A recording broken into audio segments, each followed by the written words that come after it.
এই সেনাবাহিনী ইমামুল মাহদির সাথে কনস্টান্টিনোপল বিজয় করবে।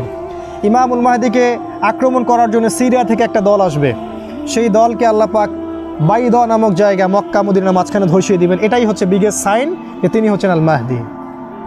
এটা হতে থাকবে তখন যখন ইসরায়েল এই ওয়ার্ল্ডের রুলিং স্টেট, তার পাশাপাশি এটা হতে থাকবে এবং একটা পর্যায়ে যখন তাদের সাথে আমাদের ডিফিট হবে, কারণ আল্লাহ রসুল বলেছেন লা তুকাতিলুনাল ইয়াহুদ, তোমরা অবশ্যই ইহুদিদের সাথে যুদ্ধ করবে। এই হাদিসটা যে বলতে সাহস পায় সেই স্কলার, এই হাদিসটা যে জনসমক্ষে বলতে সাহস করে সেই স্কলার। যাদের এই হাদিসগুলো বলার সাহস নাই তার স্কলার নয়। এই সত্য হাদিসগুলো যাদের বলার সাহস নাই তার স্কলার নয়। তিনি বলেছেন তোমরা অবশ্যই ইহুদিদের সাথে যুদ্ধ করবে, এবং একটা ইহুদি যদি পাথরের পিছনে লুকায় সেই পাথর পর্যন্ত বলবে যে ইয়া ইয়া মুসলিম ইন্না ওয়ারাইল ইয়াহুদ তাআলাউ ফাকতুলু, আসো আমার পিছনে ইহুদি আছে, ওকে আসো হত্যা করে যাও। তার মানে ওদের সাথে আমাদের যুদ্ধ হবেই হবে, কারণ এই কথা কে বলেছেন? রাসূল সাল্লাল্লাহু আলাইহি ওয়াসাল্লাম বলেছেন। তারপর যখন তারা আমাদেরকে ঘিরে ফেলবেন সিরিয়ায় ইহুদিরা এবং তাদের লিড দিবে দাজ্জাল, দেন ঈসা আলাইহিস সালাম আকাশ থেকে নামবেন ফেরেশতার ডানায় ভর দিয়ে, এবং তাকে দেখে দাজ্জাল, তার হাতেই দাজ্জালের হত্যা নিহিত আছে। এরপরে যে স্টেটটা কায়েম হবে সেটা হলো খিলাফা স্টেট, সারা ওয়ার্ল্ডে মুসলিমদের খিলাফা স্টেট কায়েম হবে।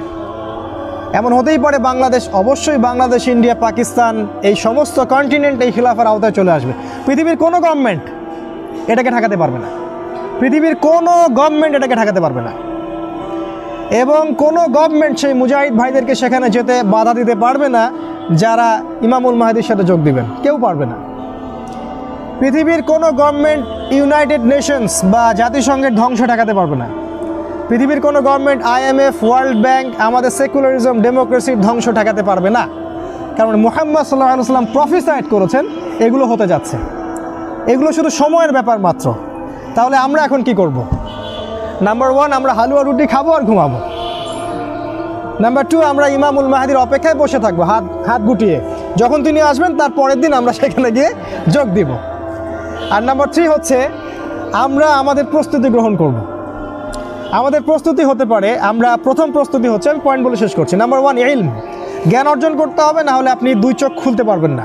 2 চোখ না খুললে আপনি ওয়ার্ল্ডকে ডিল করতে পারবেন না, সিম্পল। নাম্বার 2, ইলম অনুযায়ী আমল। শুধু জ্ঞান অর্জন করলেই হবে না, এতটা কঠোর প্র্যাকটিসিং মুসলিম হতে হবে যে হাতের মধ্যে ওই যে জ্বলন্ত অঙ্গার রাখতে পারে, ঠিক আছে? মানে একজন মেয়ে আমাদের ছাত্রী পরীক্ষা দিতে গেছে, তাকে যদি বলে যে এটা খোলো, না হলে পরীক্ষা দিতে দিব না, পরীক্ষার খাতা ছুঁড়ে দিয়ে চলে আসবে। This is Iman, this is Iman. একজন অনেক বড় বিসিএস ক্যাডার, তাকে বলেছেন যে এই সুদে সাইন করেন, চাকরির পেপার ছিঁড়ে মুখের উপর দিয়ে চলে আসবে। দিস ইজ ইমান। আর যদি এগুলো করতে ব্যর্থ হয়, নাম কাটা, ওই যে আগুন রাখতে পারেনি। এক কথায় আসহাবুল কাহফ যেমন ছিলেন তেমন হতে হবে। এখানে কোনো কম্প্রোমাইজ নাই, এক বিন্দু পরিমাণ ছাড় দেওয়া যাবে না।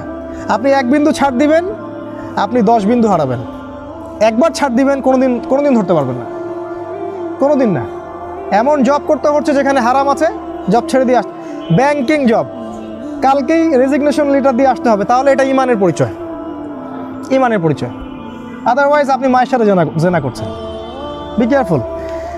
ইলম অনুযায়ী আমল 2। 3 নম্বর হচ্ছে ফ্যামিলিকে সিকিউর করতে হবে, ওদের পরিবার পরিজন ঠিকঠাক মতো ইসলাম পালন করছে কিনা। যদি আমরা যতক্ষণ পর্যন্ত এখানে সারভাইভ করতে পারবো ততক্ষণ করব, যখন আমরা সারভাইভ করতে পারবো না আমরা হিজরত করব। এমন কোনো জায়গায় যেখানে খাবার আছে, পানীয় আছে, যেখানে শেল্টার আছে। কারণ আপনি যদি সত্যিকারের ওই ইমান নিয়ে থাকতে চান, আপনি এই গডলেস ওয়ার্ল্ডে সারভাইভ করতে পারবেন না। একটা পর্যায়ে আপনাকে হিজরত করতেই হবে, কারণ হিজরতের সাথে রাসূলের সম্পর্ক, নবীদের সম্পর্ক আছে। আর যদি মনে করেন যে এভরিথিং ইজ পারফেক্ট, সব সুন্দর মতো চলছে, তাহলে ওই ইমান আপনার হাতে নাই যেটা রাসূল বলেছেন। এভরিথিং ইজ নট পারফেক্ট, কোনো কিছুই পারফেক্ট নাই। আপনি এক চোখ দেখলে মনে হবে পারফেক্ট। তারপর 4, ইউনাইটেড হওয়া। সবাইকে ধর্মীয় ওই যে দলাদলি আর পলিটিক্যাল দলাদলি বাদ দিয়ে একটা জায়গায় আসতে হবে। এটার জন্য নতুন দল ক্রিয়েট করতে হবে, এটা নট নেসেসারি, বাট সবার সাথে উদারতা থাকতে হবে, ঠিক আছে? ফাউন্ডেশন করে, প্রতিষ্ঠান করে। আর লাস্ট হচ্ছে খুব কনস্ট্রাকটিভ একটা পদ্ধতি অবলম্বন করে ধারাবাহিকভাবে কঠোর পরিশ্রমের মাধ্যমে একটা লক্ষ্যের দিকে এগিয়ে যাওয়া, এটা খুব ইম্পর্ট্যান্ট এবং এটা আমরা একা করতে পারবো না। এই সবার এই ঐক্যবদ্ধ প্রচেষ্টা, জান মাল সময় শ্রম যদি আমরা একসাথে দিতে পারি, ইনশাআল্লাহ এই আখিরুজ জামানেও ওই ঈমান ধরে রাখা সম্ভব, একত্রিত থাকা সম্ভব, জ্ঞান অর্জন করা সম্ভব, পরিবার পরিচালনা করা সম্ভব, শেষ পর্যন্ত ট্রাই করা সম্ভব। যখন দেখবো পারছি না, হিজরত। আল্লাহ পাক আমাদেরকে বক্তব্যগুলো বোঝার তৌফিক দান করুন, আরও এগুলো নিয়ে বিশেষ গভীর পড়াশোনা করার তৌফিক দান করুন, এবং কোরআন এবং সুন্নাহর সাথে এই সমসাময়িক জ্ঞানগুলোকে অ্যাডজাস্ট করে আমরা যেন ডিসিশন নিতে পারি, সেটা আল্লাহ পাক সহজ করে দিন। অনেকগুলো প্রশ্ন আছে, এগুলো আমরা ইনশাআল্লাহ সালাতের পরে দেওয়ার চেষ্টা করবো ইনশাআল্লাহ। আর সবশেষে আমি আমাদের ফাউন্ডেশন সম্পর্কে দুটো কথা বলতে চাই। এটা একটা অলাভজনক ফাউন্ডেশন, এটা আনপ্রফিটেবল এবং এটা নন পলিটিক্যাল। এখানে কোনো পলিটিক্যাল দলাদলির বালাই নাই।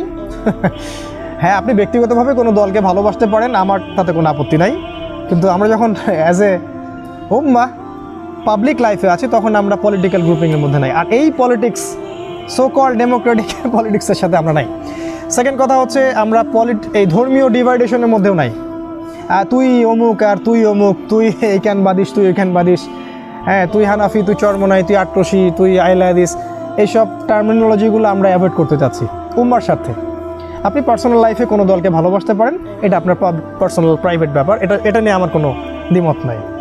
বাট আমরা যখন পাবলিকলি আসবো, আমরা সবাই কাঁধে কাঁধ মিলিয়ে একজন ইমামের পিছনেই সালাত করবো একসাথেই, আমরা আলাদা আলাদা করে মসজিদ ভাগ করবো না, ঠিক আছে?